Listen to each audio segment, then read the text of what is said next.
Nakakatuwa. Nakakatuwa talaga ang mga Pilipino. Iba po talaga pag nagkakaisa. And by the way, Happy Women's Month sa mga kababaihan. 'Di ba?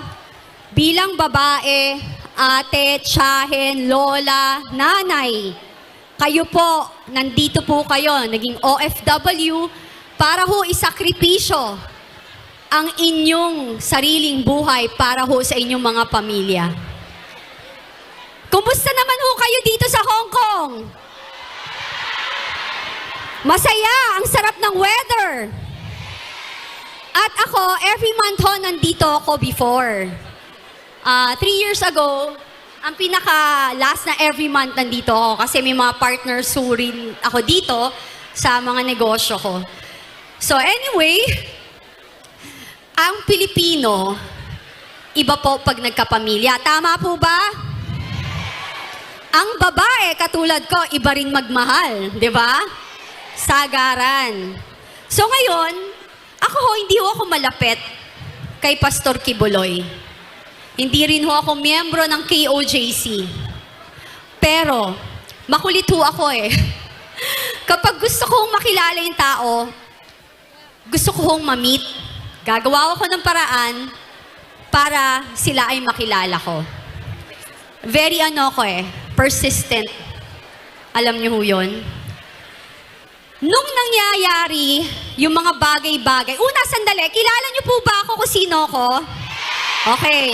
Para sa mga hindi nakakakilala, ako po yung naging whistleblower at ako yung nagsabi at nakakita sa paggamit ng pinagbabawal na droga ni BBM.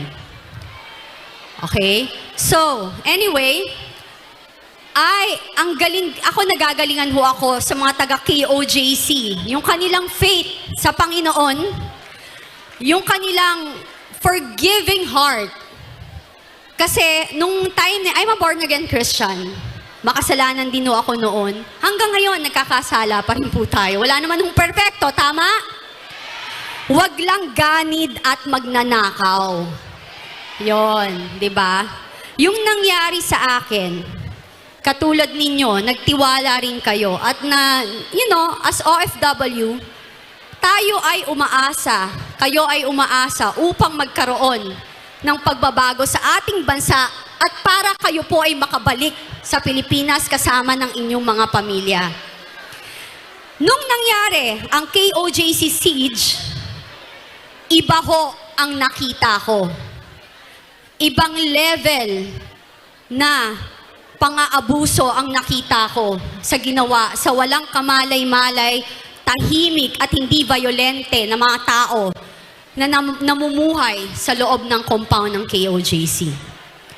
Bagkus, kahit ho, sila po ay naapi, sila po ay inabuso, at ang kanilang personal na pamumuhay or private na bahay ay pinasok, nanatili ho silang kalmado at sa huli, nagpatawad.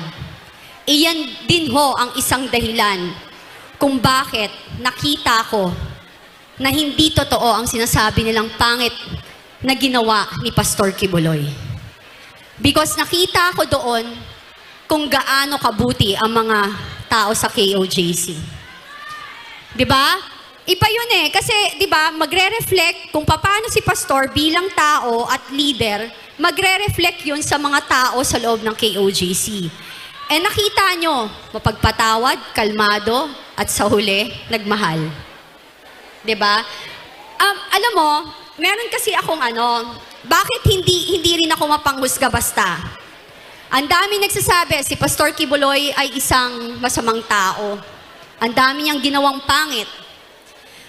Ang hirap pong manghusga sa isang tao na hindi mo nakasalamuha, sa isang tao na hindi mo kilala, sa isang tao na wala kang personal experience. So dapat hindi tayo manghuhusga. Yung mga nagsasalita against kay Pastor, tigilan nyo lalo na hindi nyo siya kilalang personal. So ngayon, si PRRD naman, bakit siya yung gusto kong presidente? Bakit siya pa rin sa akin ang pinakamagaling, simula ang pinanganak, pinakamagaling na presidente? Diba? Dahil I hate drugs. Ayoko ng addict, ayoko ng sugarol. And siya lang ang nag-iisang presidente na lumaban against sa droga. Tama? Ako, bibilib lang ako kapag ang presidente or nauupo or yung mga tao na magiging leader natin ngayong darating na eleksyon ay walang katakot-takot na labanan ang paglaganap ng droga. At si PRRD lang nakagawa nun. At naging okay ang ating pamumuhay nung siya ang namumuno, mas tahimik. Hindi katulad ngayon na puro kasinungalingan na sinasabi nila.